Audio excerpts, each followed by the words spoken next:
তারা কোনোভাবেই সহযোগিতা করেনি। আগামীকালকে আমরা লাশ দাফন করবো, অর্থাৎ লাশ দাফনের পূর্বেই কি করে আসামিরা জামিন পায়, এটা আমাদের অনেক বড় একটি প্রশ্ন। তো আমরা যে কথাটি বলতে চাই, আমাদের অভিযোগ এখন পুলিশের বিরুদ্ধে। কারণ আমরা প্রথম থেকে 302 ধারায়, অর্থাৎ 302 ধারা যেটি, সেটি হলো হত্যা মামলা, আমরা এটাকে হত্যা হিসেবে আমরা পরিগণিত করতে চাই। সেই কারণে আমরা হত্যা মামলা দায়ের করেছিলাম, কিন্তু তারা ধারাটি পরিবর্তন করে দেয়, আমাদেরকে বিভিন্নভাবে ম্যানিপুলেট করার চেষ্টা করা হয়। আমরা কালকে সারাদিন চেষ্টা করেছি মামলা দেওয়ার জন্য, অবশেষে রাত 9টার পরে আমরা মামলাটা দিতে পেরেছি, কিন্তু তারা আমাদেরকে কালকে মামলা সম্পন্ন করে আমাদের কোনো এজাহারের কপি দেয়নি। মধ্যরাতে তারা আমাদেরকে বাদীকে ফোন করে বলেছে মামলার ধারা পরিবর্তন করতে হবে। মামলার ধারা পরিবর্তন করে তারা 304-এর ক ধারা দিয়েছে, যেটার সর্বোচ্চ শাস্তি মাত্র 5 বছর। আপনারাই বলুন যে একটি মামলা, একটি হত্যা মামলা আমরা বলতে চাই, এটা একটি হত্যা, একটি খুন, এখানে কি করে একজন আসামি যদি মাত্র 5 বছরের জেল পায়, 5 থেকে সর্বোচ্চ 5 বছর থেকে 2 বছরে তাদের মামলা এখানে সাজা হতে পারে। আমরা উল্লেখ করেছি যে আসলে আসামি মদ্যপ ছিল, সেটা আমরা বিশ্বস্ত সূত্রে খবর পেয়েছি, এবং আসামির আচরণ এবং আসামির মুখে গন্ধ পেয়েছি, যাতে আমরা মনে করেছি যে আসামি মদ্যপ ছিল, মাদকদ্রব্য সেবন করেছে, এবং তার আচরণেও সেটি প্রমাণ হয়েছে, তার কথাবার্তা অসংলগ্ন ছিল। সেক্ষেত্রে আমরা রিকোয়েস্ট করেছিলাম যে মাদকদ্রব্য নিয়ন্ত্রক আইন এবং আরেকটি মামলা তার বিরুদ্ধে করা যায় কিনা, এবং সেক্ষেত্রে আমরা তাদেরকে রিকোয়েস্ট করেছিলাম, আমরা কিন্তু বারবার পুলিশকে অনুরোধ করেছি যে অন্তত 10 দিনের রিমান্ড চাওয়ার জন্য। আমি ওসি সাহেবকে আমরা বারবার বলেছি, ওখানে ওসি ছিলেন মিস্টার জাফর, কলাবাগান থানার ভারপ্রাপ্ত ইন্সপেক্টর তদন্ত, তিনি ভারপ্রাপ্ত ওসি, তা আমাদের আয়ু হচ্ছে মিস্টার জয়নাল। তাদেরকে আমি বারবার রিকোয়েস্ট করেছি যে আপনারা অবশ্যই 10 দিনের রিমান্ড চাইবেন, কিন্তু আজকে কোর্টে গিয়ে দেখা যায় তারা কোনো প্রকার রিমান্ড চায়নি। এটা খুবই দুঃখজনক, রিমান্ড চায়নি তারা। আমরা ওখানে দেখেছি আসামি পক্ষের লোকজন বিভিন্নভাবে ওখানে ম্যানিপুলেট করার চেষ্টা করেছে, তারা শোডাউন করেছে, তারা বিভিন্ন টাকা পয়সা এবং তাদের পেশি শক্তি প্রদর্শন করবার জন্য চেষ্টা করেছে। আমাদেরকে তারা বিভিন্নভাবে ভয়ভীতি প্রদর্শন করতে চেয়েছে, কিন্তু আমাদের ওখানে উপস্থিতি তারা টের পেয়ে, আমাদের অবস্থান বুঝতে পেরে তারা সেটি করতে পারেনি। পরবর্তীতে আমরা মামলা দিতে সক্ষম হয়েছি, কিন্তু কোনোভাবেই এই মামলাকে তারা বিভিন্নভাবে ম্যানিপুলেট করেছে, মামলাকে তারা অন্য ধারায় প্রবাহিত করবার চেষ্টা করেছে, তারা উপর মহলে তদবির করে মামলার ধারা পরিবর্তন করে দিয়েছে, যারা আমরা তীব্র প্রতিবাদ জানাচ্ছি। এবং কি করে আসামি গ্রেপ্তার হয়ে সেই আসামি আমাদের লাশ দাফন হওয়ার আগে কি করে আসামি মুক্তি পেয়ে যায়, কিভাবে আসামি জামিনে মুক্তি পায়, সেটা আমাদের অনেক বড় একটি জিজ্ঞাসা। এবং এখন পর্যন্ত সেই প্রতিষ্ঠানের এমডি চেয়ারম্যানকে গ্রেপ্তার করা হয়নি।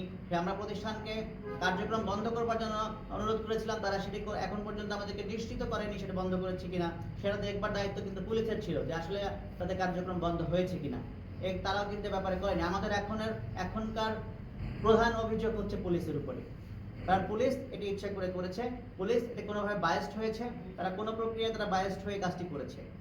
এখন আমরা পরবর্তী কর্মসূচি ঘোষণা করব, সেই কর্মসূচি ঘোষণা করে আমরা প্রেসকে জানিয়ে দেব। আমরা এখন পুলিশের বিরুদ্ধে আমরা আন্দোলনে যাব, আমরা কলাবাগান থানা ঘেরাও করার কর্মসূচি হাতে নিচ্ছি, এবং কখন কর্মসূচি করা হবে, কখন সেই কর্মসূচি বাস্তবায়ন করা হবে, আমরা প্রেসকে আমাদের মাধ্যমে দিয়ে জানিয়ে দেব। এখন যেটি হয়েছে, আমাদের কলিগ যিনি মিনিস্টার মাইওয়ান গ্রুপের সম্মানিত এক্সিকিউটিভ ডিরেক্টর জনাব শামসুদ্দোহা শিমুল, তিনি মাইওয়ান মিনিস্টার গ্রুপের পূর্বেও তিনি অটোবি এবং এসিআই মতো স্বনামধন্য কোম্পানিতে উচ্চপদস্থ কর্মকর্তা হিসেবে প্রতিষ্ঠানগুলো গড়বার জন্য কাজ করেছেন। মিস্টার শামসুদ্দোহা শিমুল বাংলাদেশের কর্পোরেট জগতে একজন নক্ষত্র, এমন একজন ব্যক্তিকে আমরা হারিয়েছি, যিনি শুধু আমাদের প্রতিষ্ঠান নয়, তিনি সারা বাংলাদেশের একজন রত্ন ছিলেন। তিনি দেশের অনেক তরুণের কর্মসংস্থান তৈরি করবার জন্য, অনেক তরুণকে জীবন তৈরি করবার জন্য অনেক নিরন্তর চেষ্টা করেছেন। তিনি অসাধারণ একজন মানুষ ছিলেন, যিনি প্রতিনিয়ত চেষ্টা করেছেন মানুষের উন্নয়নের জন্য। সেই মানুষটিকে হত্যা করার মাধ্যমে বাংলাদেশ একটি রত্ন হারিয়েছে, আমরা হারিয়েছি আমাদের একজন অভিভাবক। তো আপনারা যারা আমাদেরকে সাপোর্ট দিচ্ছেন, মিডিয়া কর্মীরা, তাদেরকে অসংখ্য ধন্যবাদ। গতকাল থেকে আপনারা আমাদের পাশে ছিলেন এবং আগামীতেও থাকবেন। আমরা যেটা লিখিতভাবে বলতে চাই, আপনাদের আসসালামু আলাইকুম, ধন্যবাদ সকলকে যারা কষ্ট করে এখানে এসেছেন। আপনারা ইতিমধ্যে জেনেছেন ঢাকার গ্রিন রোডে অবস্থিত কমফোর্ট হাসপাতালে প্লাস্টিক সার্জারি করার জন্য, আমি আবারও রিপিট করছি, সেপ্টোপ্লাস্টি সার্জারি করবার সময় কর্তব্যরত ডাক্তার এবং সংশ্লিষ্ট যারা ছিল তাদের অবহেলা, উদাসীনতা এবং সর্বোপরি ভুল চিকিৎসার কারণে বাংলাদেশের কর্পোরেট সেক্টরে আইকন অটোবিপ ফার্নিচার কোম্পানির সাবেক জেনারেল ম্যানেজার, সাবেক এসিআই গ্রুপের ডিরেক্টর, মিনিস্টার মাইন গ্রুপের সম্মানিত নির্বাহী পরিচালক জনাব শামসুদ্দোহা শিমুলের অকাল মৃত্যু ঘটে। বলে রাখি, শুধু একজন কর্পোরেট জগতেই সম্পদ ছিলেন না, তিনি বাংলাদেশের একজন জাতীয় সম্পদ। তার অকাল প্রয়াণে দেশ একটি রত্ন হারালো। আমরা তার আত্মার মাগফিরাত কামনা করছি। আইকনে তিনি ছিলেন একেধারে কৃষিবিদ, সমাজসেবী, প্রকৃত দেশপ্রেমিক, বিনয়ী, সচেতন ও মেধাবী মানুষ। আপনাদের জানতে চাই ঢাকার মরহুমের, আমরা আপনাদেরকে একটি বিষয় জানাতে চাই যে ওনার জানাজাগুলো কখন হয়েছে। ওনার সকালে তেজগাঁয়ে অবস্থিত এসিআই সেন্টারে একটি জানাজা হয়েছে, গুলশানে অবস্থিত মিনিস্টার হেডকোয়ার্টারে একটি জানাজা অনুষ্ঠিত হয়েছে। এরপরে খামারবাড়িতে কৃষিবিদ ইনস্টিটিউটে একটি জানাজা অনুষ্ঠিত হয়েছে। তারপরে উনি মরহুমের বাসভবনে ওনাকে এখন রাখা হয়েছে। বিকেলে ধানমন্ডিতে, যথাক্রমে মোহাম্মদপুরে আর একটি জানাজা অনুষ্ঠিত হবে। তারপরে মরহুমের গ্রামের বাড়ি চুয়াডাঙ্গায় ওনাকে নিয়ে যাওয়া হবে। সেখানে সর্বশেষ জানাজা শেষে তাকে চুয়াডাঙ্গায় তার বাবা মার কবরের পাশে দাফন করা হবে। যেহেতু আমাদের সহকর্মী ভুল চিকিৎসার কারণে মৃত্যুবরণ করেছেন, সেহেতু তার মৃত্যুর সুষ্ঠু বিচার হওয়া পর্যন্ত আমরা কর্মসূচি চালিয়ে যাব। আমাদের কর্মসূচি অব্যাহত থাকবে।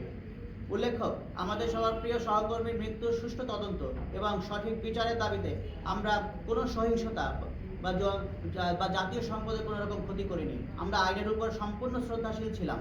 আমরা সকল আইনের প্রতি শ্রদ্ধাশীল থেকে আমরা এর সুষ্ঠু সমাধান চাই। এর অংশ হিসেবে আমরা গতকাল উক্ত হাসপাতালের সামনে আমরা একটি অবস্থান কর্মসূচি ঘোষণা করেছিলাম এবং সেখান থেকে আমরা কিছু দাবি দাওয়া পেশ করি, যার প্রতিফলন কিন্তু আমরা পাইনি। যার প্রতিবাদে আমরা কথা বলছি যে এখন আসুন যে ঘটনাগুলো কি ঘটেছিল, কেন এই ঘটনা। কমফোর্ট হাসপাতালে এই মৃত্যুর দায়ভার স্বীকার করে নিয়ে আমরা যে দাবি দাওয়াগুলো পেশ করছি, কমফোর্ট হাসপাতালকে এই মৃত্যুর দায়ভার স্বীকার করে নিয়ে অবিলম্বে হাসপাতালের সকল কার্যক্রম বন্ধ ঘোষণা করা, যে চিকিৎসকের হাতে অর্থাৎ ডাক্তার জাহির আল আমিনের হাতে আমাদের সহকর্মীর মৃত্যু হয়েছে এবং তার সাথে জড়িত সকলকে সর্বোচ্চ শাস্তি নিশ্চিত করতে হবে। কমফোর্ট হাসপাতালের চিকিৎসার নামে এমন অবহেলা কেন, তার জবাবদিহি করা।